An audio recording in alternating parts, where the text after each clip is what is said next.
We are. Well, we live in the city.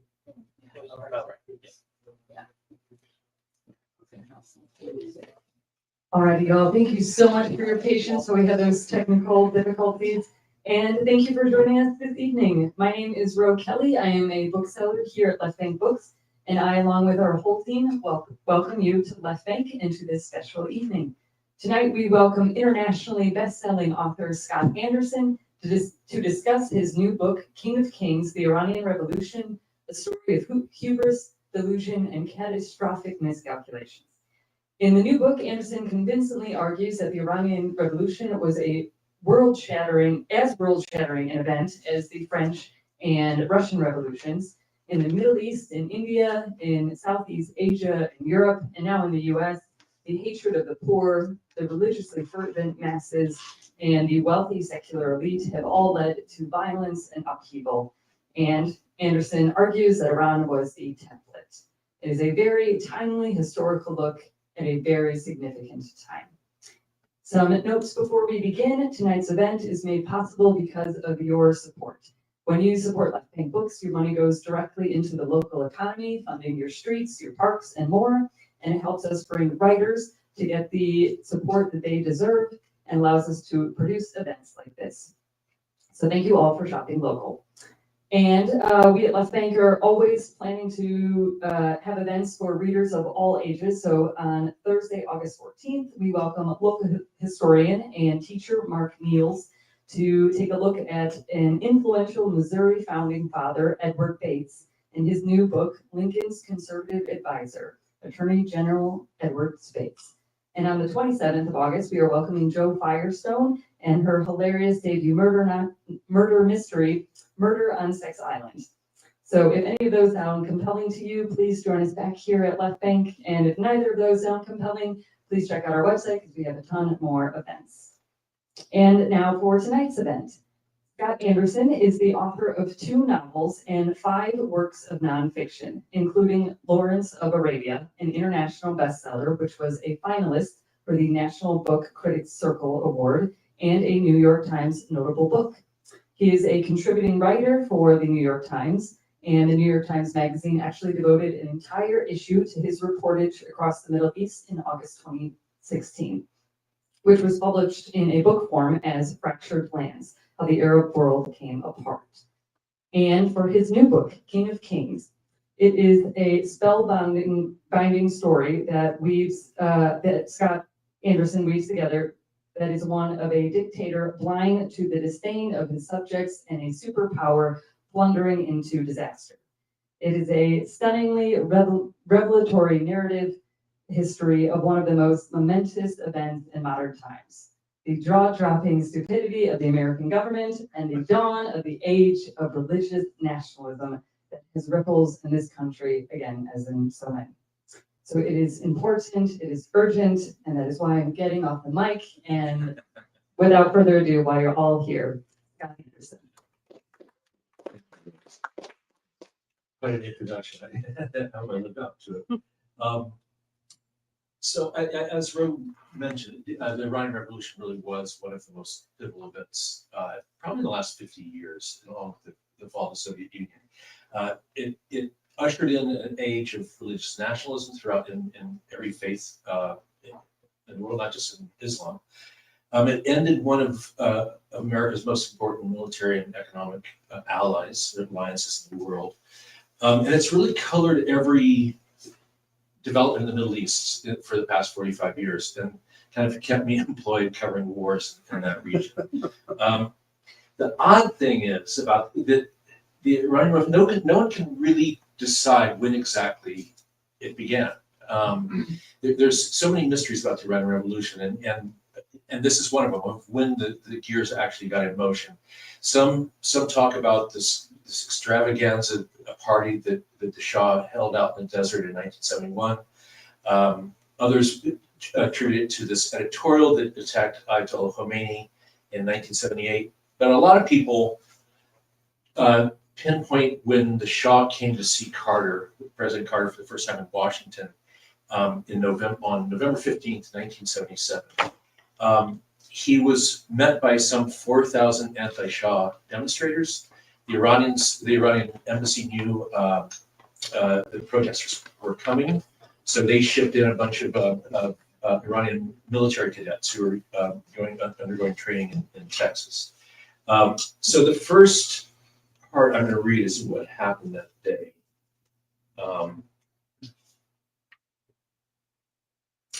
By mid-morning, a forewarned DC police force had isolated the two factions on either side of the ellipse, the great lawn stretching just below the White House, but it made for a tense scene. Penned behind flimsy strips of snow fencing about 500 feet apart, the two groups hurled insults at each other through megaphones, their volume and intensity growing as the time for the Shah's scheduled arrival at the White House drew nearer. That morning found me on the ellipse as well, strolling among the police and a handful of reporters occupying the no man's land between the two sides. I was 18 years old and employed at the Treasury Department headquarters building immediately adjacent to the White House as a special aide to the Secretary of Treasury. The nice sounding title notwithstanding, I was essentially an errand boy. And because the secretary at the time, Michael Blumenthal, required very little in the way of erranding, I spent most of my working hours strolling about the city in search of something interesting to do. On the morning of November 15th, 1977, nothing looked quite so interesting as the spectacle unfolding on the ellipse. At about 10:30 a.m., the Shah's motorcade swung through the iron gates of the White House and came up its semicircular drive, an occasion marked by the start of a 21-gun salute. In hindsight, this customary honor for visiting head of state might have been a mistake, for the anti-Shah protesters on the eastern side of the ellipse seemed to interpret it rather like the firing of a starting gun. In an instant, hundreds broke through the snow fencing holding them back and began to charge across the great lawn for their opponents. While some of the pro-Shah supporters started to flee in panic, a number of the younger men in their midst, the military cadets, judging by their builds and crew cuts, grabbed up whatever potential weapons lay close at hand, and similarly rushed forward to battle. Suddenly, no man's land, rapidly shrinking as it was, didn't seem such a great place to be. For the next 2 or 3 minutes, it felt longer at the time, the ellipse was the scene of a kind of massive street brawl, fists and feet flying, people sent tumbling or running or crawling, such that it was quite impossible to determine who was getting the better of whom. Nor could I be certain of the affiliation of the demonstrator who struck me across the back with a wooden stave, with such force it sent me momentarily to the ground, although the power of the blow led me to suspect one of the more physically fit military cadets over some leftist graduate student. When finally the police rushed in with tear gas and billy clubs, there were already a good number of injured scattered about the lawn. For the ceremony welcoming the Shah to the White House, a rostrum had been erected on the south lawn, before which several hundred invited guests were gathered to hear his and the president's opening remarks. In hindsight, this tradition, too, was probably a mistake, for no sooner had the two leaders, along with their wives, mounted the stage, and the first wafts of the tear gas discharged on the ellipse began to envelop them. In a famous series of photos taken at the time, both couples tried to maintain dignified poses as tears streamed down their cheeks. The occasion posed a couple of troubling questions should anyone have chosen to take notice. The violent demonstrations of November 15th had left well over 100 injured, including 29 policemen, making it the worst day of civil unrest in the nation's capital in nearly a decade. Fistfights between the warring factions had extended even into the city's emergency rooms, requiring hospital security guards to segregate pro and anti-Shah demonstrators awaiting medical treatment. Many of the estimated 4,000 Iranian students who had come to Washington to denounce the Shah were drawn from the nation's middle and upper classes. And if this was the outlook of those who had most greatly benefited from school, what might it say about those inside Iran who lacked such privilege? And while most of the anti-Shah demonstrators identified as leftists, they had been joined by members of several conservative Muslim religious groups, so that interspersed with the placards decrying the monarch as a right-wing fascist and American lackey, were others accusing him of betraying Islam. When was the last time that Washington, or any nation's capital, saw secular leftists and religious fundamentalists march together in common cause? But no one did take notice, at least no one in a position to do something about it.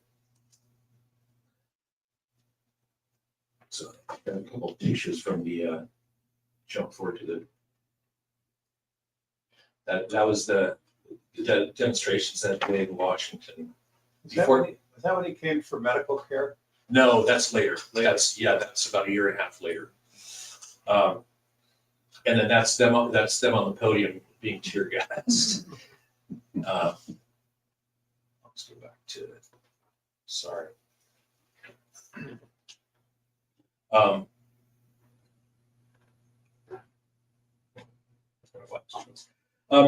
So over the next 14, the Iranian Revolution, really from that moment, as soon as there were riots in Washington, within a few days there were riots in Iran against the Shah's rule. And one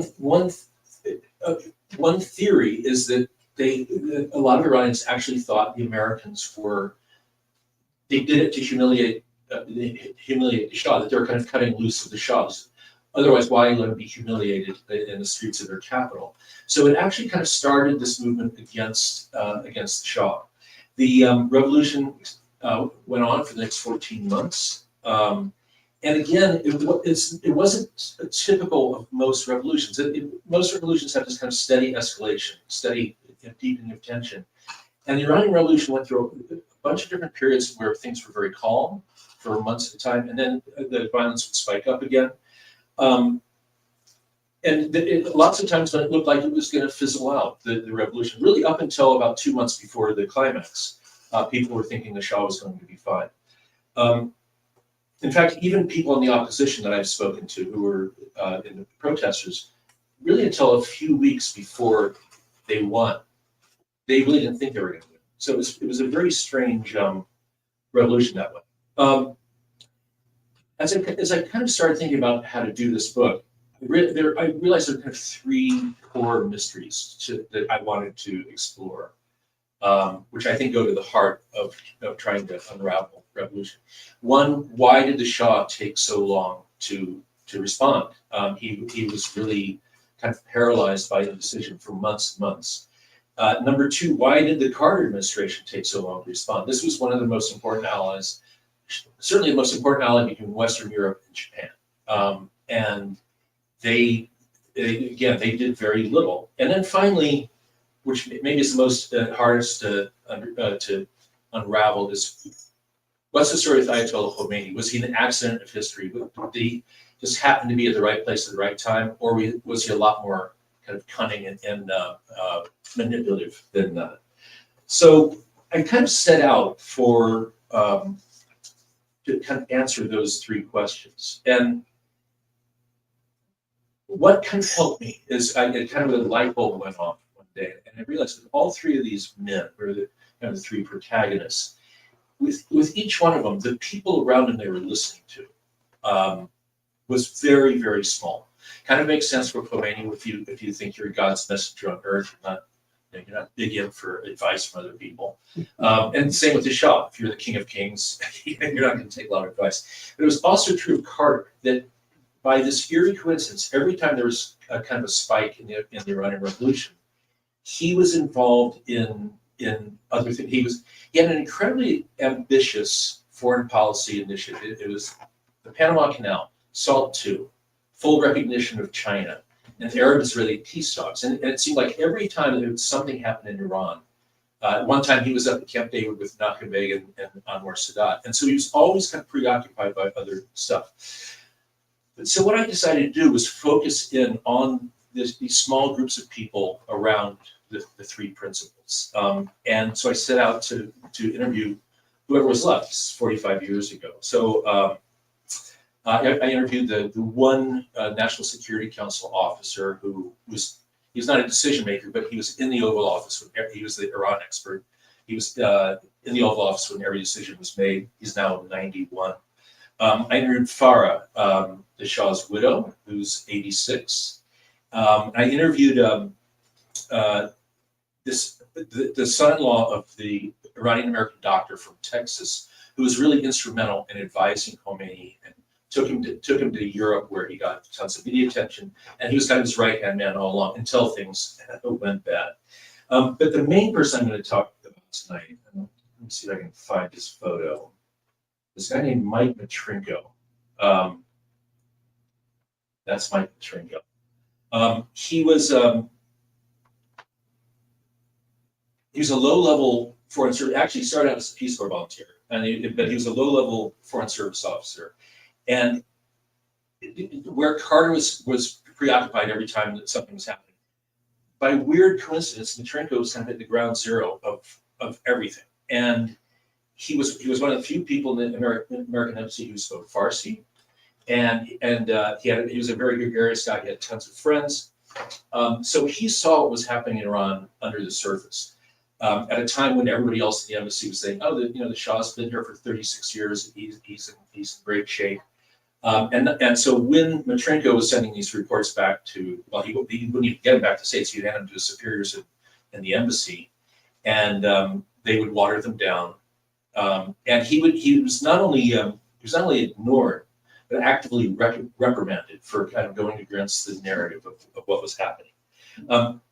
He also happens to be really funny. So I'm going to read 3 other sections, and they're all kind of about Mike Matrenko.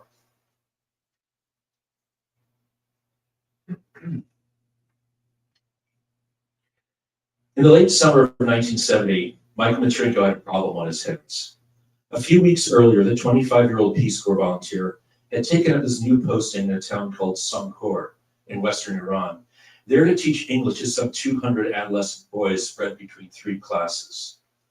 The problem was that from what Matrenko could discern, none of the boys had the slightest interest in learning English or in hearing pretty much anything else he might have to say. It was absolute bedlam, he recalled. I'd walk into the classroom, each one was 60 or 70 of these kids, and there'd be 5 different wrestling matches or fistfights going on around the room. And if I tried to stop them, it just caused more fights to break out. In desperation, the Peace Corps volunteer finally sought the advice of one of his Iranian colleagues. Do you beat them? The Iranian teacher inquired. To Matrenko's look of horror, his colleague shrugged. You have to beat them. They only understand force. Well, Matrenko said, I told him I could never teach like that this wasn't the American way. These students are the hope of Iran, the youngsters who are going to lead the country. Matrenko gave a dismissive flutter of his hand, etc. On the other hand, Matrenko remembered the Peace Corps credo of respecting other cultures and adapting to local teaching methods. At the beginning of the next week, and with no improvement in classroom behavior having occurred, he strode into his first class, made for the biggest student in the room, and without a word of explanation, proceeded to beat the boy to the ground as the stunned others looked on. And that did it, he said. After that, I had great classes for the rest of the year. I taught a lot of English. It involved every week in each one of my classes physically beating somebody up. Emulating his fellow teachers, Matrenko learned to avoid using his fists. Very easy to hurt your fists on students, he explained, in favor of the open hand or a wooden rod. On only the most obstreperous of pupils did he resort to the falak, or as it's better known in the West, the bastonado. This consisted of handling the miscreant over to the prefects who roamed the school's halls, who would then hoist the student into the air and beat the soles of his feet with links of rubber hose until he could no longer walk. A low-tech but excruciatingly painful form of torture. But, Matrenko advised, you really want to save that for special cases. Now a gregarious and acid-tongued retiree in his late 70s, Matrenko spent nearly his entire professional life in the Middle East. First as a Peace Corps volunteer, then as a State Department Foreign Service officer, and most recently as a political advisor for the American Embassy and various military units in Afghanistan for 5 years. As he cheerfully notes, his propensity for turning up in foreign lands headed for serious trouble or already in the midst of them. In addition to Afghanistan, he saw service in Syria, Yemen, and Israel-Palestine. Hasn't been entirely by chance. Rather, he is drawn to people and places in extremis. That path was rather laid for him by the course of his long involvement with Iran, both before and during the revolution. And it began with his dispatch to Samkhor. As Matrenko said when looking over his 50-year association with the region, in an awful lot of ways, Samkhor formed me. So what Matrenko saw in Samkhor was that Iran was really a tale of 2 very different worlds. In Samkhor, even though women had been, at one point the veil had been outlawed by the Shah's father, and it was being very actively discouraged for women to wear it by the Shah. But in Samkhor, only one woman went around uncovered. The rest were covered in black shagors, which is just a tape of black that goes all the way to the ground. Interesting, Sankor was one of the few towns in Iran that didn't have a statue of the Shah in the main square, because I was in Iran traveling with my father in 1960. A few years later, and you saw the Shah statue everywhere. In every shop there was a portrait of the Shah. But they didn't have one in Sankor because to show their fealty, every village, every town appealed to the Ministry of Interior for permission to erect a statue of the Shah. But in Sankor, they were worried that it was really quite anti-Shah country, and they were worried that somebody would blow it up or deface it, and so then the local officials would get in trouble. So they never built a statue of the Shah. So there was one car in Sankor. There was to get to the nearest city of Kermanshah was a 4-hour bus trip. It was only about 40 miles, but for huge periods during the winter, it was snowed. The town was snowed in. You could go anywhere. And as rudimentary as life was in Sankor, the villages right outside of life, it was like unchanged from 500 years before. People lived in mud huts. They used dried cow dung for fuel. No lights, no running water. And then at the same time, and I experienced this because I was there in 74 and 75. In Tehran, you saw women in miniskirts. You could barely move around. The roads were packed with traffic. And it was just very modern. So it really became, it was this place of two very different cultures. In 1974, so Matryenko had left at this point. He had left in 73. In 1974, the Shah engineered a quadrupling of oil prices through in OPEC. It was shortly after the Arab oil embargo against Western Europe and the United States. It triggered a recession. And the Shah kind of personally engineered this thing where the prices quadrupled in 6 months. And so all of a sudden, just billions of dollars were flowing into Iran. That in 1 year, the state revenues quintupled. And where some of the other oil-producing countries were smart enough to not pour all that money right back into the economy, the Shah did. He was intent on building a world-class army. He wanted to wrench Iran into the 20th century. So all this money was poured in, and it sparked what's called the Iranian gold rush. Very quickly, 50,000 Americans were living and working in Iran, almost all in the defense industry. Bell Helicopter had a massive factory in Isfahan, one of the regional cities. But everything was just pouring in so fast. At certain points, he was obsessed with the Air Force, especially, and they would be the pilots who could fly the planes were 2 generations behind the new planes that were arriving. So these multi-million-dollar planes were just like being mothballed and rusting because no one knew how to fly them. It all fell apart very quickly. I mean, the bubble burst. The country went into a recession. But what had happened in the meantime is you'd had millions of mostly young men coming in from the countryside into the cities in search of work, in search of their piece of the gold boom. And the countryside was very religious. So and then when the recession hit, you had these millions of young men, very religious, living in shanty towns on the edges of every Iranian city, kind of appalled by the Western encroachment that they saw. Certainly stunned at seeing women in miniskirts. So you had this kind of a seething cauldron. So Matryenko comes back in early 1977. So this is about 6-7 months before the Shah sees Carter in Washington, and he's assigned to the visa office. And the line of Iranians to get American visas is 2 blocks long. People are actually going there the night before and sleeping on the sidewalks in hopes of getting in the next morning. And because Matryenko speaks Farsi, he's asking people why are they getting out, and he's seeing more and more wealthy people, kind of the aristocracy, who are showing up for visas. And again and again, what he hears is people are taking their money out. They've already moved their money to Switzerland or the U.S., and now they want to follow it. And one experience he had in particular that stuck with him.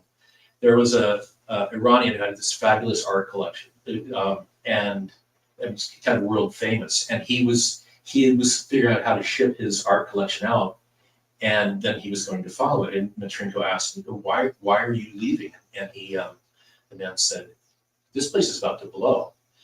And so this is about 6 months before the Shah goes to Washington. So Matrinko writes these findings up, and he gives them to his superiors at the embassy, and they ignore it. And by kind of a bureaucratic snafu, his reports kind of get to Washington uncensored, and they think Matrinko did it on purpose. So they threaten to kick him out of the Foreign Service, but instead, now he's seen as a troublemaker. They ship him off to be the consular officer in this provincial city of Tabriz in northwestern Iran. And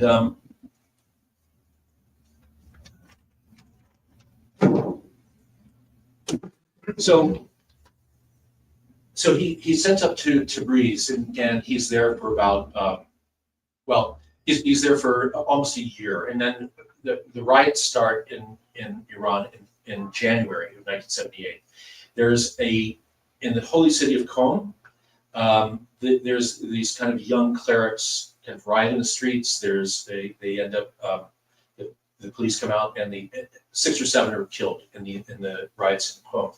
And there's a tradition in Shiite Iran's a Shia Muslim country, that 40 days after death, there's another mourning ceremony. And in a lot of ways, it's more emotional, it's more grief-stricken than the actual day of death. So 40 days after the shooting in Combs, so it's February 18th, 1978, Matrinko is in the consulate in Tabriz, and thousands of young men come out of the ghettos in Tabriz, and they proceed to just devastate the city center. They left a trail of destruction about 8 miles long and 3 miles wide. And it's very interesting what they target. They target banks. They target, because in Islam you're not supposed to, they have strictures against usury or interest. They target cinemas, anything that's showing like Western movies. And there's an Iranian American kind of a USIS, U.S. Information Service building, and they firebombed that.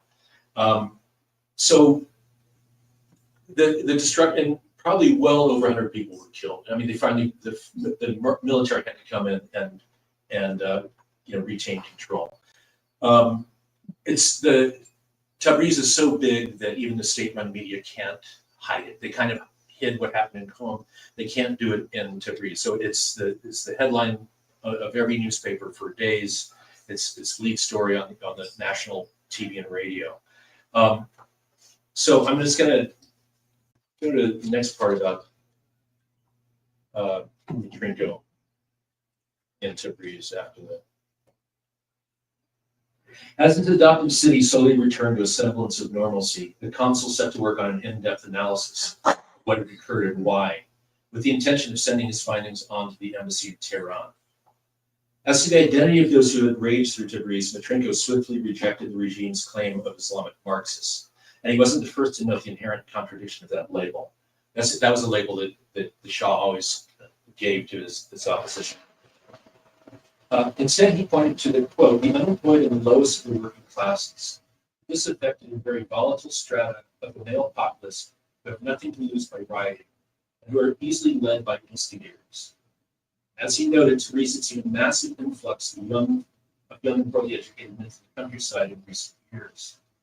In the city, the luckiest among them toiled long hours in mindless and low-paying factory jobs, and all were condemned to an unbelievably drab existence. Quote, given the pervasive and grim religious environment in which these men dwell, Matrinko wrote, with its emphasis on the restricted role of women and condemnation of such mundane pleasures as the cinema, it is no wonder that such a group would be led into emotional and violent action. Religion is one of the few remaining constancies with this class of people, and a limited conception of Islam, veneration of the Shiite hierarchy, are among the few things they can retain in a society in which they feel abandoned and threatened. Of course, what Matrinko was describing was in no way unique to Greece. Almost every city and sizable town in Iran possessed such a united underclass, which suggested the next wave of riots might come almost anywhere and at any time. But if the American consul was confident in his analysis of the writer's origins and motives, he was much less so in his ability to get the superiors of the Tehran embassy to take heed. Still, he felt it his obligation to at least try to raise the alarm. 5 days after the riots, he set aside his other work and a long report to the embassy.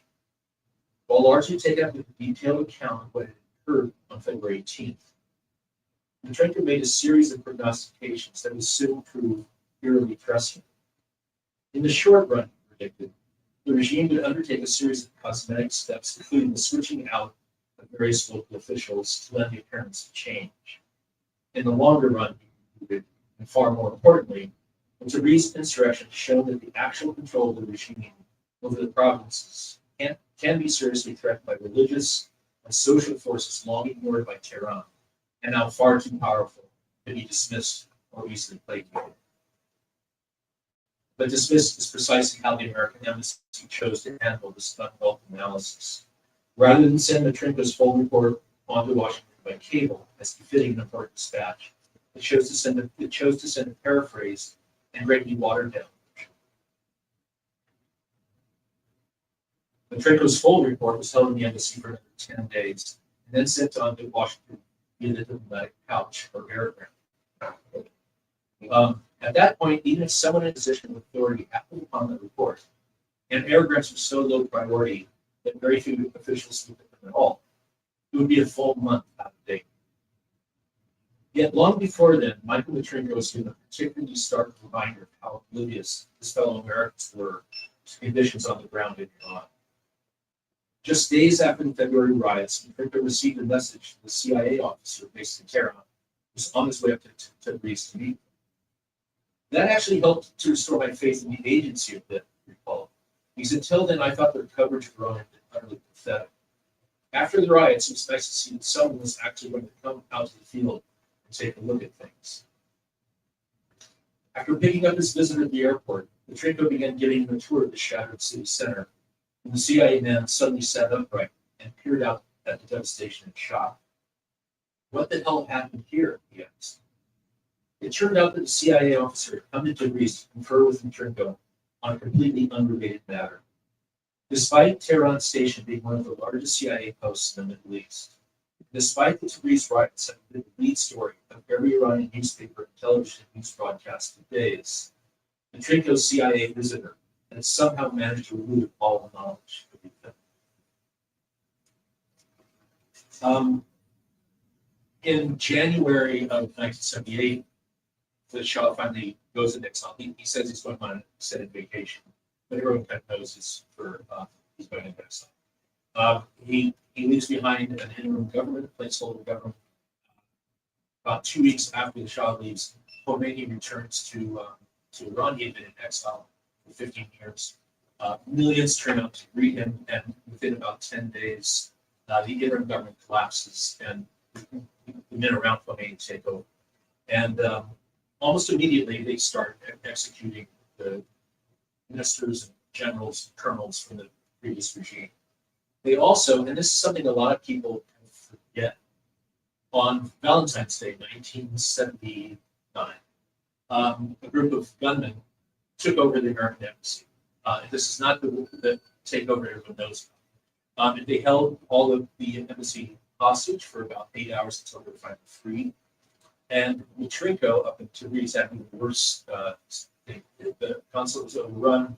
He was handed back and forth between different groups of gunmen for 4 days, repeatedly threatened with execution, and then he finally made it out to Tehran. So after the revolution, there's 9 months until the hostages were taken, and in this very strange way, the American government almost replicated all the mistakes it made with Shah's regime, with now Khomeini's regime. A whole bunch of new people came into the embassy. The one thing they had in common with the old people was none of them spoke Farsi.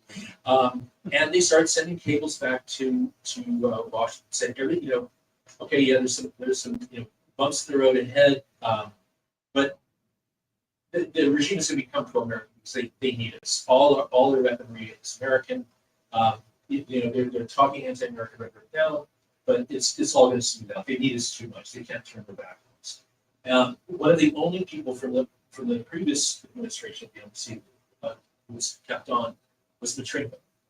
And Matrinko, again, because he spoke Farsi and he was traveling outside of the embassy, it's something that the embassy people rarely do in any American embassy in the world. They rarely leave the compound or the capital city. He again saw that this place was going to blow up. Khomeini had appointed a kind of a moderate religious prime minister named Mehdi Bazargan, and but Matrinko increasingly felt that this was just kind of window dressing, and he just saw that the regime was getting more and more ultra conservative. The political affairs officer had become increasingly convinced that the protracted tussle between centrists like Bazargan and the arch conservatives around Khomeini was less a true power struggle than a kind of charade, with Bazargan serving as an acceptable figurehead to the outside world as the militant clerics and their comites and revolutionary guards steadily took over. I don't know if I ever used the term useful idiot in describing Bazargan, Matrinko said. That's really what it came down to. Here was this nice professorial-looking guy in his bow ties and cardigan sweaters, very pleasing to the Western eye, while the guys really running things were the mullahs being low-level clerics. Never one to engage in bureaucratic log rolling, Matrinko said as much in his dispatches back to Washington. Curiously, this gave rise to one of the last chances the Carter administration had to forestall the political catastrophe about to descend. Having not had a vacation in more than 2 years, in mid-September 1979, Matrinko took a month's leave to return to the United States. After a brief stopover in Washington, he was preparing to go to his parents' home in eastern Pennsylvania when a State Department official who had been reading his reports from the field implored Matrinko to stay another day. He told me, what you're sending back is completely different from everything else we're getting. It sounds really worrisome, and I want others in the State Department to get your take. With Matrinko agreeing to delay his departure, the official scrambled to arrange a meeting with senior State Department officials at the policy-making level. It was scheduled to take place in a State Department conference room the following afternoon. Arriving in the conference room a few minutes early, Matrinko was going over his notes for his presentation when a departmental security officer approached to ask if they could speak in the hallway. There, the security officer explained that the meeting had been given a security classification higher than Matrinko had clearance to attend. Matrinko politely inquired if the officer understood that the reason for the meeting was to discuss his reporting. Yeah, came the reply, doesn't matter. With that, Matrinko left the room. That conference didn't happen. The administration is now 6 weeks from disaster. So what happened after 6 weeks was the American embassy was overtaken a second time. And people who, some of you probably remember it, there were 52 hostages taken and they were held for the next 14 months. And finally released on the day that Reagan was inaugurated, January 20th, 1981. But during most of the time of the hostage crisis, what wasn't known is that one hostage was missing, and months would go by where there was no sign of them. They were, people from the Red Cross were going in to see the hostages, delivering care packages and stuff. Nobody saw this one hostage, so the American embassy, the American government, figured he was probably dead. And you can probably guess who that hostage was. It was Mike Matrinko. And what happened was Matrinko, he was outed on the first day as speaking Farsi. So the captors decided he was CIA. He wasn't. And so they separated him. And they put him in a utility closet and chained to a radiator. And they would keep him in there for weeks. And the minute they would let him out, he would like shout like really sort of scatological epithets about Khomeini. And so they put him back in for another month. So months went by, actually 7 months went by where he didn't see another American. He was living in this utility closet where he was compulsively, he did 6,000 sit-ups in one day, and he'd run in place for like 3 hours. So I heard about all this about Petrenko before I met him. And, I kind of imagined this kind of tough as nails, kind of former Marine type. And, instead, I met this kind of plump former Peace Corps volunteer. And before I met him, I kind of theorized that, I thought, why would somebody make, being a captive is awful enough, why would you go out of your way to make everything so much worse? And I kind of developed this theory that he did it because he didn't think he was going to get out alive. And he wanted to go out with his dignity intact. And so I kind of presented that theory to Mike, and he said, oh, that sounds great, but no, I've just always had anger management issues. So it's pretty great. So I'll just run through these slides real quick, and I'll take the questions. Going back to the beginning. So the Shah loved pageantry. So here he's reviewing the troops.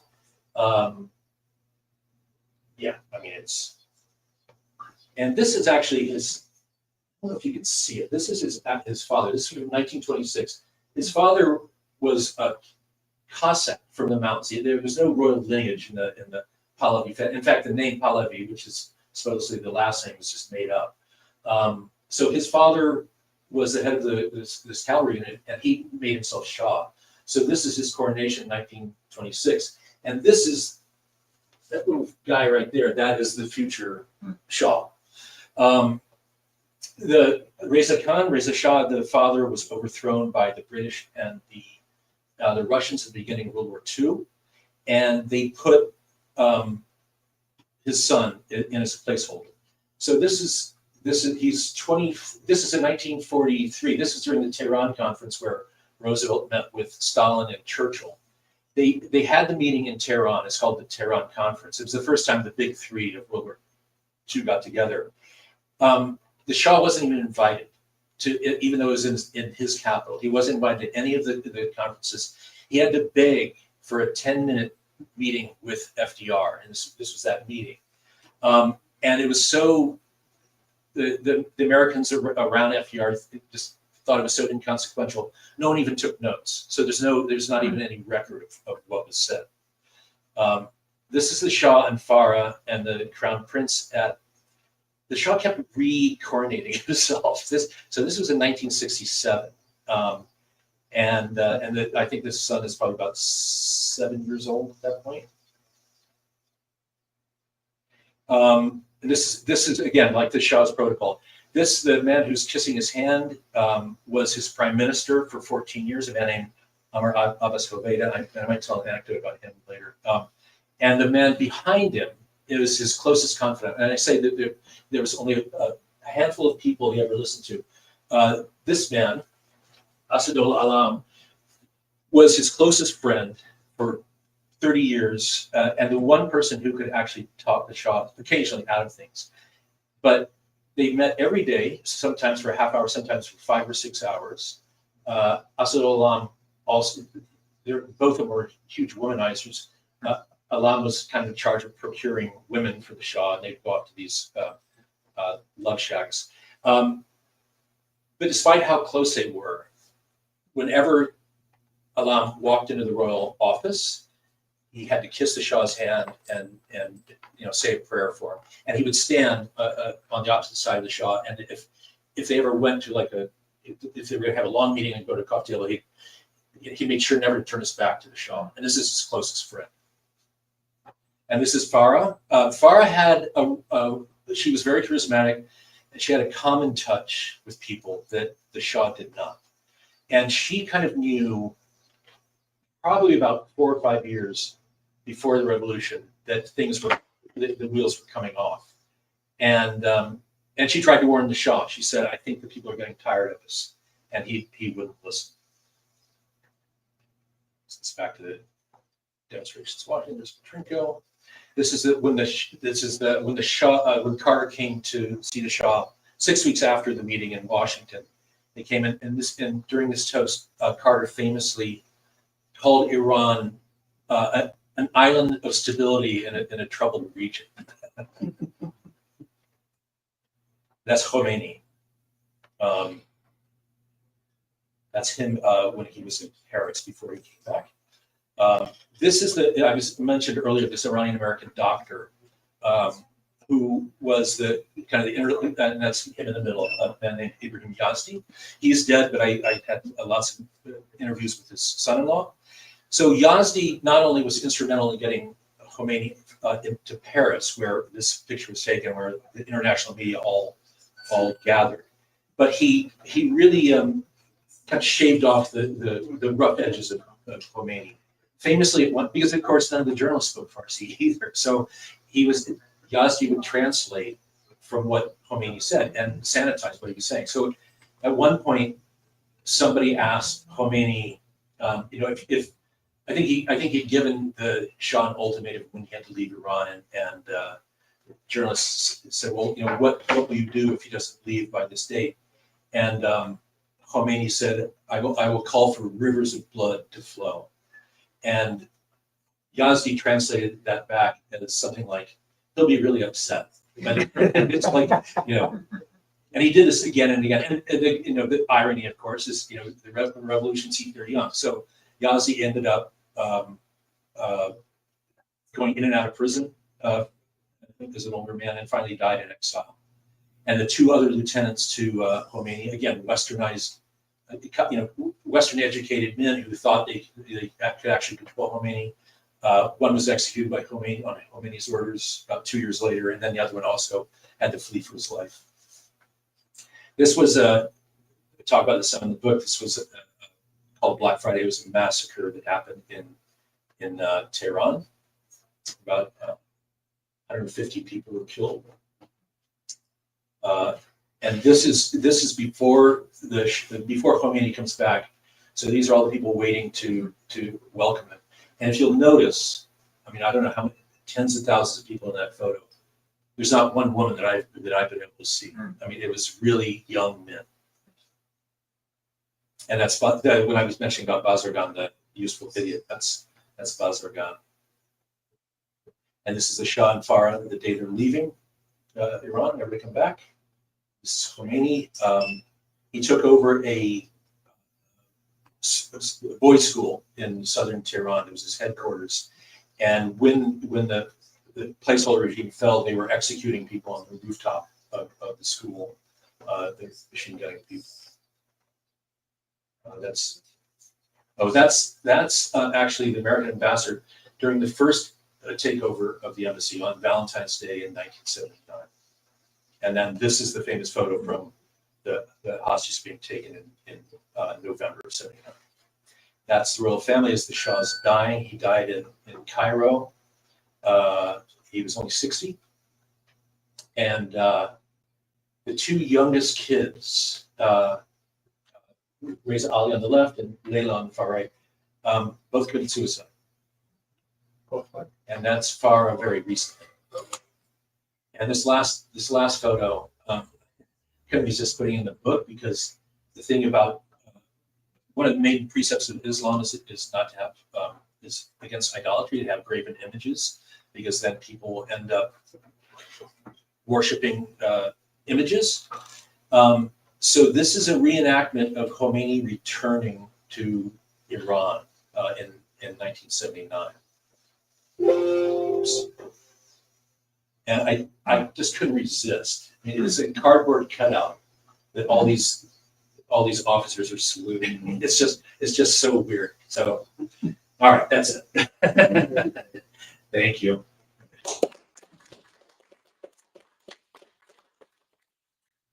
So much, John. Yeah, if anybody has any questions, I got a mic that I can hand out. Yes, thank you very much. And I happened to see the article in the New Yorker today about your book. Oh, which is very impressive. Oh, thank you. What lessons to our foreign policy and State Department and leadership in this country would have changed the outcome of this? I mean, the one example you share about him not able to present was just appalling. But Yeah. what other lessons learned did you find? You know, I mean, a lot of lessons to be learned, but I have to say, I'm not sure they've actually have been learned. You know, the CIA famously also didn't predict the fall of the Soviet Union. And it kind of goes on and on. I was covering the war in Darfur in Sudan a number of years ago. And I was coming back to Khartoum, the capital, and I wanted to have an interview with the deputy chief of mission, the DCM. In most American embassies, it's the second in command, not always guys, who really know what's going on. And the ambassadors can often be kind of a figurehead. So I arranged to have an interview with the DCM. And getting into the American embassy in Khartoum was like getting into the White House. It was actually harder. It's like 7 layers of security. The entire building was covered in this kind of heavy mesh chicken wire to bomb-proof mesh. But just one layer after another getting in to get in. So anyway, I go up and I'm with him and 2 other guys who are probably the political attaché and maybe the CIA officer. Very quickly, it turned out they were interviewing me about what was happening in Darfur. If they were playing dumb, they were really good actors. But the problem is, and it's not just Sudan. Okay, Sudan's a dangerous place for American diplomats. But they live on that compound. If they ever leave the compound, they go to a government ministry. They go in armored convoys. They never go out in public.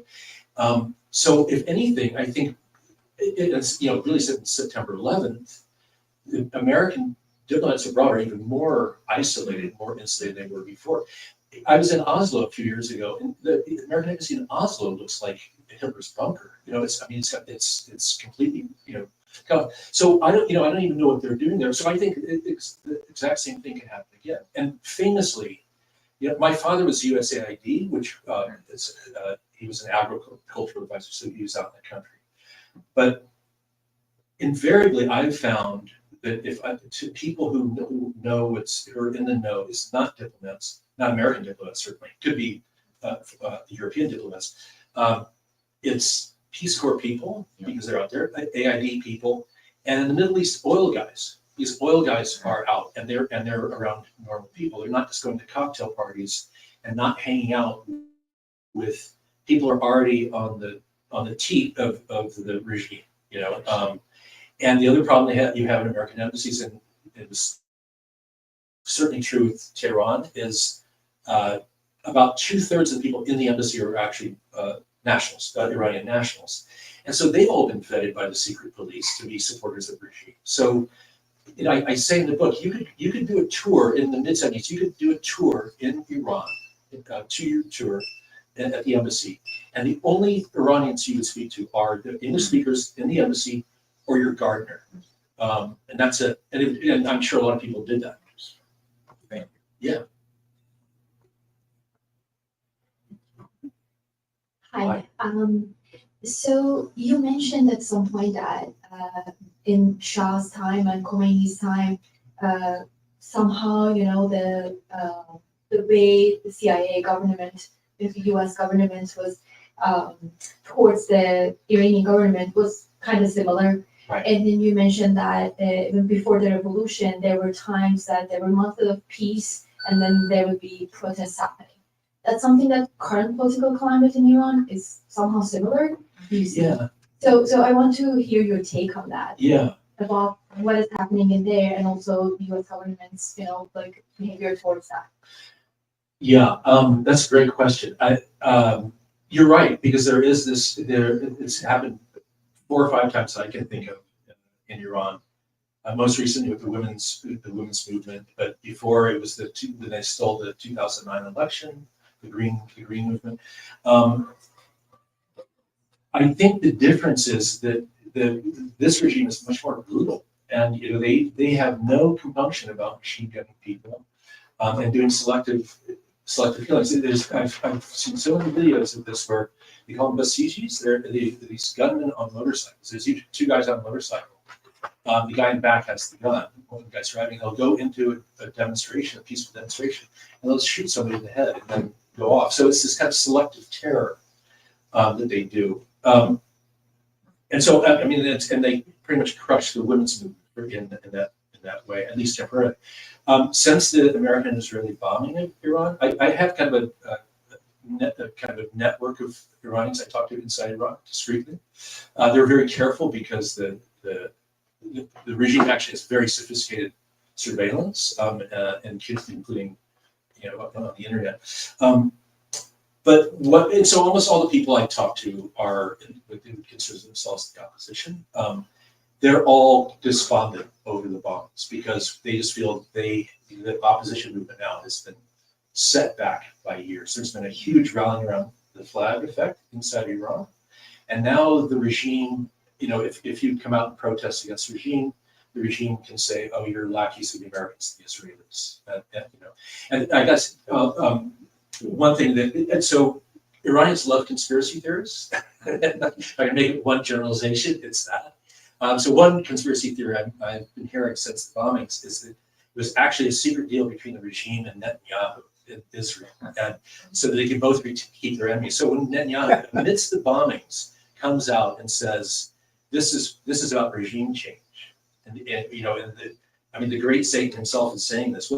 How's that going to play with the Iranian people? So again, it just had the absolute counter effect. But anyway, yeah. So kind of a historical memory of the American involvement in putting the Shah back. In 53. Yeah. Then 53, but there was an elected That's right. government. That's right. There's elected prime minister. We overthrew it. That's right. But Yeah. So that must be in their memories Absolutely. Every Iranian. today. Yeah, every Iranian. That's amazing. So very few Americans knew about that.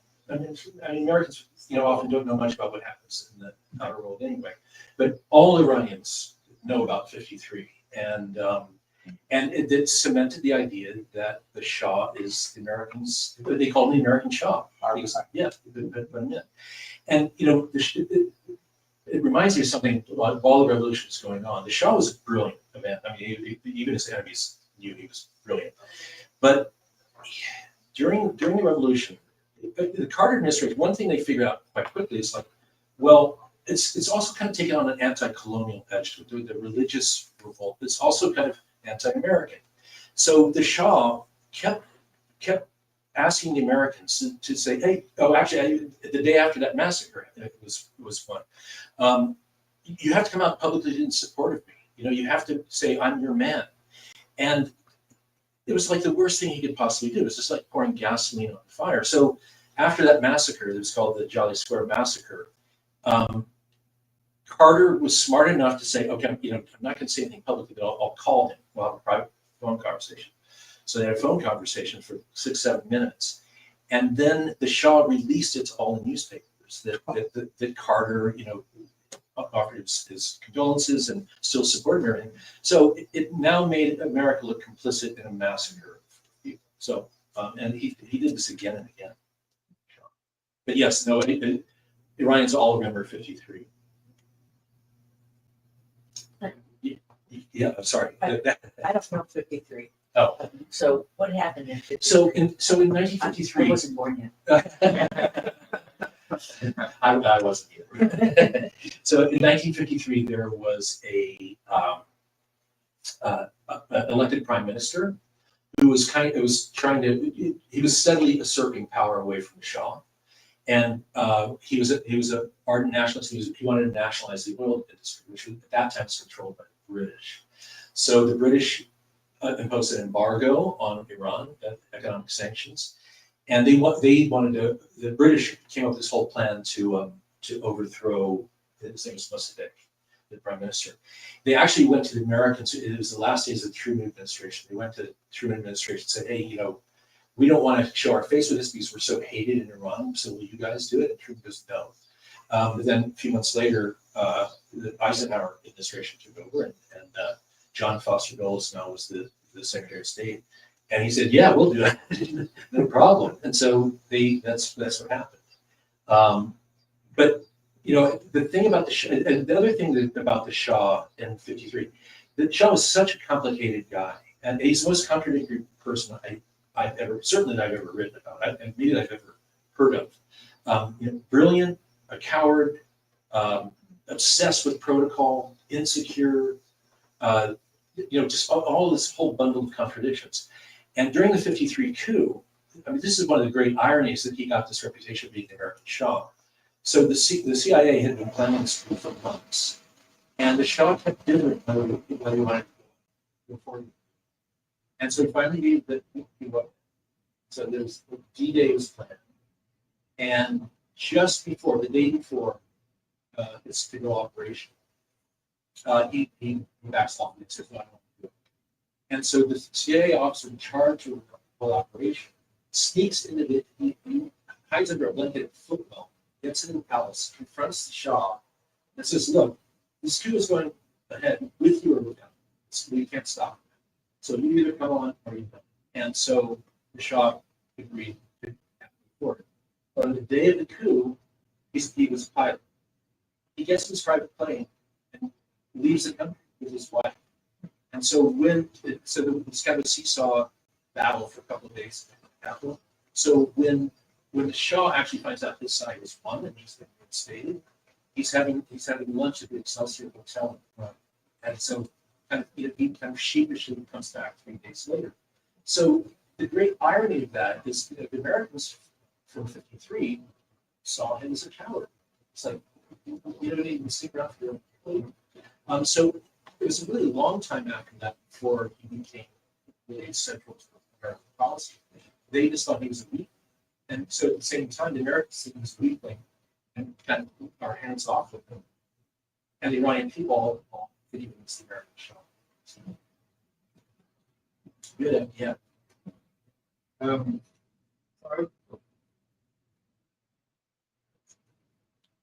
the benefit of the people on Zoom, I was really struck by that photo of the Trinco, which really calls to mind one of your earlier books, Lawrence in Arabia. And really, it's just about these white boy Orientalists that can't get up the car.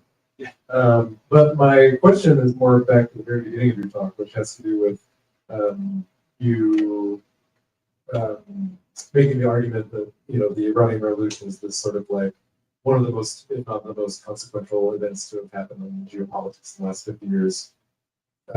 Which, I mean, as somebody who, anyway, I buy that argument. But my question is, you make the case, or you spoke earlier about the Iranian Revolution ushered in a quote-unquote age of religious nationalism. And that makes me think of the sort of like thesis and then counter-thesis and furore and controversy surrounding the work of Michel Foucault around the Iranian Revolution. He writes about this, the idea of the political spirituality, which is, I think, a fine concept in terms of defining what he was observing on the ground. But of course, his writing on the Iranian Revolution received a lot of pushback from the rest of the European intelligence, over the next 20 years. So I guess I'm wondering, have you received pushback on this thesis? Do you anticipate any kind of I haven't done any pushback on that, because I actually think that there was a religious kind of renaissance happening. And most people weren't really seeing it, but prior to the Iranian Revolution, the born-again movement in this country had started, certainly before the Iranian Revolution, and militancy in other religions had started. But it really seemed with the Iranian Revolution that it kind of really popped everything. So what you saw really quickly after that was Hindu nationalists targeting Muslims in India, Buddhist nationalists targeting Hindus in Sri Lanka, Jewish settlers in the West Bank, Christian nationalists in this country, and that's just become more and more. But it seemed to really kind of started. Well, it didn't start, but I think it just propelled it into kind of this international level. And maybe it's, maybe what it is, it's kind of this counter reaction to modernity in a variety of forms, and to the whole concept of a political village. Because what in almost every case that you're seeing in this religious nationalism is another group being targeted. So I think that's in Iran, that wasn't so much the case. Well, it was, because they butchered a lot of Kurds and Luchis and stuff like that once they came to power. But it was less that than I think a real revulsion against modernity. And I think it had there was a strong element of, I mentioned earlier, like kind of an there's an element of anti-colonialism. I think that's what gave Americans. They really saw the Shah as a vacuum of Americans. So on top of it, and, he was, he claimed to be a direct lineage from Muhammad. He wasn't. I mean, everyone knew that his father had come out of the mountains and stuff. So, it was just kind of, that was just kind of a joke. And it's funny, Matrinko said something to me that you can sit around endlessly to think like, how did it happen? And he said, I remember once sitting, he said he was at an airport, and by just looking around, he saw 18, 19 portraits of the Shah. And he said, maybe they just got sick of seeing his face after 36 years. Quick follow-up, I think in a longer term sense, like Iranian history of the grand architect, it's poor tertiary dynamic where they're trying to rule from the capital, whether it was Isfahan 300 years later or Tehran or whatever, keeping control of the province is just like a constant problem. Right. And of course, these protest movements that you mentioned more recently, like not the Green Movement, but certainly the more recent, it's very much originating in the province. Right. Yeah, that's right. And there's also, what you really see going at least back to the 1800s in Iran with all the Qajar dynasty and stuff. They've had a very complicated relationship with the West. It's this awe, fascination with it, trying to emulate it. Bitter resentment because they've been so taken advantage of over, by going back under the Qajars, but under the British controlling their oil. It's a very kind of love-hate relationship. I feel, and I think this is part of the psyche. I was going to tell one anecdote about Farah. We have time. Sure. Yeah. So I had a really long interview with Farah, probably 4 or 5 hours. She divides her time between Paris and Washington. And I really liked her. And it's funny, she at that time she was 83, 84, and she's all made up, and very fashionable pantsuit. And she was wearing 3-inch heels and kind of teetering at this, like her manservant was but it was one of the most interesting moments I've ever had in an interview. So in November of '78, this is like 2 months before 2 months before she and the Shah go into exile, and things are really starting to fall apart. And so the Shah starts throwing people overboard. He kind of decides on scapegoats, and he decides he's going to throw over his prime minister of 14 years. Actually, it was this guy. Let me see if this is Amir Abbas Hoveyda. And Hoveyda was, of the whole inner circle around the Shah, he was probably the least corrupted of any of them. He was a Renaissance man. When he retired, he wanted to open a bookstore in Tehran. He was a bibliophile. He had thousands of books. He drove himself to work in a little sedan. Lived in a two-room apartment in Tehran, where other people were building gold mansions themselves. Anyway, so the Shah, and he'd been with the Shah for 14 years. So when the Shah is trying to decide who to throw over, of course, Hoveyda had made enemies in the inner circle. So people are saying, arrest Hoveyda too. And the Farah was in the meeting where they decided to arrest Hoveyda. And she was very close to him because she was in the art, she loved the arts and everything. And he was a really cultured man and stuff. And so I asked her during the interview, I said, why, the other people in that first roundup, I kind of understand that they were corrupt or they're brutal or whatever, but Hoveyda why Hoveyda? And because he ended up being murdered by the Khomeini regime. He refused to leave the country, and so he was executed. I said, why? And she got really emotional. But the most emotional she'd been, almost kind of fighting back tears. And she said, we did it to save ourselves. And it was just like, wow. And the honesty of that, it's exactly what it was, it was to try to save themselves. Anyway, on that happy note. Thank you. Well, thank you. One more time for selecting your film. Okay, and we are gonna have books for sale at the front, and we actually moved the signing table over here. So yeah, Scott, you can head over Okay. there and.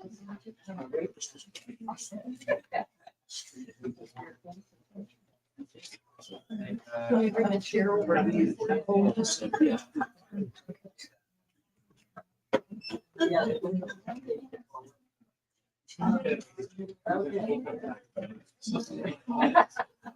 moved it over.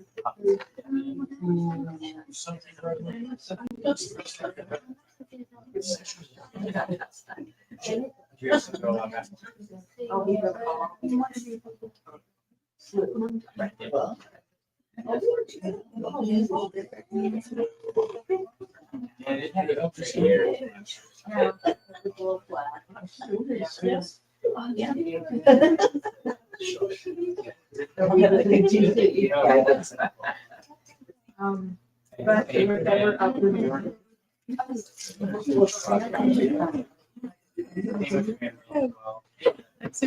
Patrick. Very nice to meet you.